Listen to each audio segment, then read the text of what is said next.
Hey guys, welcome back to the channel. Today I'm going to be doing the right rear knuckle of the S13. I got all the pieces that we need. I want to get this Hydro e-brake plumbed up, get the handbrake in the car actually, and tighten up all the other bolts on the driver's side as well. So I'm going to go put this on. I have a new soft line for the brake caliper to put on this side as well.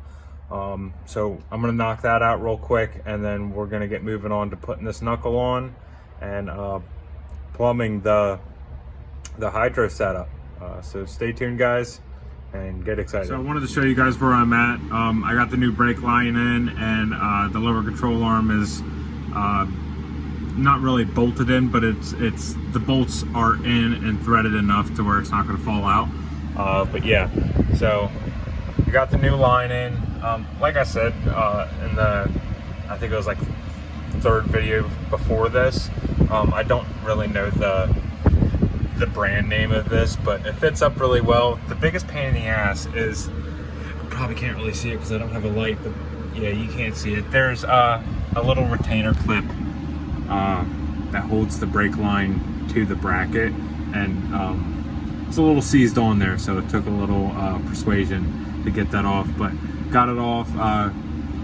Surprisingly, the nut that holds the flare to the brake line wasn't seized at all, so I think I actually changed this brake line out last year. So yeah, nothing was seized on there other than that damn retaining clip, but I got the clip back in there, got the line in, got it onto the actual caliper itself. So now it's time to put the knuckle in. I'm by myself here, and that knuckle's fairly heavy, and there's a lot to finagle around and get lined up. So wish me luck, guys. All right, guys. So I'm having one hell of a struggle. I tried to put the factory caliper on, and I don't know where the little piece went, but I chucked it across the floor. So I tried to put the caliper on with this little bracket here. This bracket here, it's like a spacer bracket for in between the caliper and the knuckle, because there's a spacer in between the rotor and the knuckle, which pushes the rotor out further so that it utilizes the Z32 caliper that's by Hydraulic e-brake. But yeah, this little son of a bitch was in my way of putting this bracket on. So I had to remove the factory caliper here and bust this little piece off, which all this is a little screecher thing for the brake pad. And pretty much once your brake pad gets to a certain depth of wear, it screeches against your rotor to let you know that, hey, your pads are all but shot and you need to replace them ASAP. But yeah, busted this off, so now we're gonna get the caliper on and bolt up the rest of the arms, as well as the lower control arm, and start plumbing this Hydro e-brake. Yeah, so I'm gonna get on that, do a good bit of cussing, and go from there. All right, guys, I'm gonna be completely honest with you. I hate working on cars. I do this because I want to drive my car, but this shit sucks. Blowing out my back. This shit's heavy. You bust your knuckles. I swear to God, I just broke my right hand. All jokes aside, though, yeah, this kind of sucked. The knuckle was heavy. Trying to get everything into place was just a massive pain in the butt. But it's all together. Sorry for the wind noise. It's pretty humid out, so I'm just trying to cool off. But got it on there. I got to plumb these lines. There's a little port back here for it.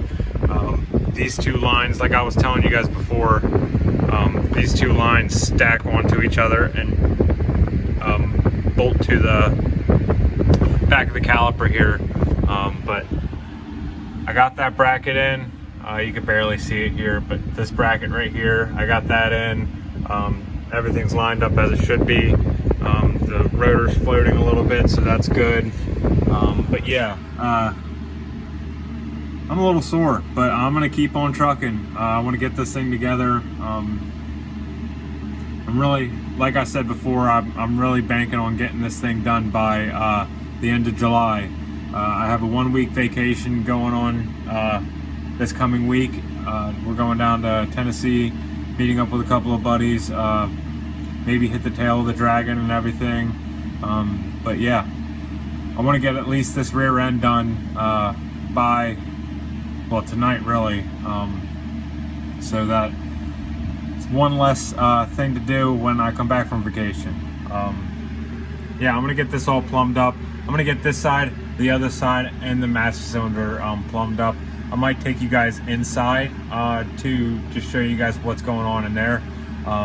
But as far as this goes, I mean, it's double stacking this and just plugging it or bolting it in on the other side, and yeah, it's pretty straightforward, so I'm not going to bore you guys with any of those details. I actually wanted to show you guys what this looks like all stacked. It's a pretty cool concept. The guys have been running it for a long time in Villains Drift, so apparently it works pretty well for them. But this is what it looks like. So you have 2 banjo fittings and a banjo bolt. So apparently well, I should have showed you guys the bolt, but there's 2 holes. There's one here, and then there's one in this fitting too, and then it threads into the caliper itself. I think it's pretty cool how this works, which I don't think I have it lined up right now. Fluid comes from the master cylinder, so this line here, and then goes through the banjo bolt and into the brake. Now I'm thinking that this might not be the right way to put it. I think this fitting needs to go on this side, just so that when this pushes through, it also feeds through here. But I guess it doesn't really matter, just because fluid's going to travel either way. It's going to come through here and through there. I'm not quite sure. I'm probably going to flip these around. Yeah, I'm definitely going to flip those around. Yeah, so fluid passes through the one line from the master cylinder, and then pushes fluid to this caliper here, and then pushes fluid through the other line, the second line, to the other side of the car to that caliper, and that locks up your rear brake for you. Yeah, I think I put that in wrong. I'm too lazy to do it right now. I'm probably just gonna run it and forget about it, but yeah, I probably did that wrong. Oh well. All right, guys, so I have the Hydro e-brake practically installed. I did not plumb that line because I am not sure if I want to have that handle on my side, like the driver's side, or where it's at right now on the passenger side. I pretty much put it on the passenger side because I didn't want it hitting my knee. When I was driving with the S15 seats I had a really hard time keeping myself bolstered. Now, thankfully, I have a racing seat that's going to keep me tight in the seat now, instead of sliding around and smacking my knee against the dash and the Hydro. So I think we might be okay, but as of right now, I want to keep it on the passenger side. We're going to test it out. With it being so far away, it might mess me up mentally as far as jumping from the wheel to the Hydro itself, but we'll see. But yeah, so I'm going on vacation this week, guys, so you might see a video or two of us just down there, but once we come back, we have a lot more in store. I'm going to be putting the clutch and flywheel on the motor, as well as putting the transmission on the motor as well. And then at that point, we're almost ready to just put it in the car, wire it up, and start driving. But we have a special guest coming around sometime in the next week or two. my buddy George is coming by. We're gonna start prepping his RX-7, doing a bunch of body work and spraying it in the back garage here. As you can see, there's a bunch of shit in there right now, but we're going to be spraying a RX-7. It's an FC RX-7, so like an 86 or something like that, RX-7. And we're painting it the same color as my engine bay. I'm hoping it turns out freaking fantastic, just like the engine bay did. Lots of prep work, so on and so forth. But yeah, look forward to that. Look forward to getting this puppy together, and look forward to me driving it soon. I couldn't be any more stoked, man. Yeah, everything's coming along great. I'm having a blast, other than busting my knuckles and hating working on cars. But I'll tell you what, man, we're getting really close to driving. So I'd like to thank you guys for watching the video. And if you like the video itself, make sure you like, comment, and subscribe. It would mean a lot to me. But yeah, things are coming along, guys, and I'm stoked. So thanks for joining me along this experience. So peace, guys.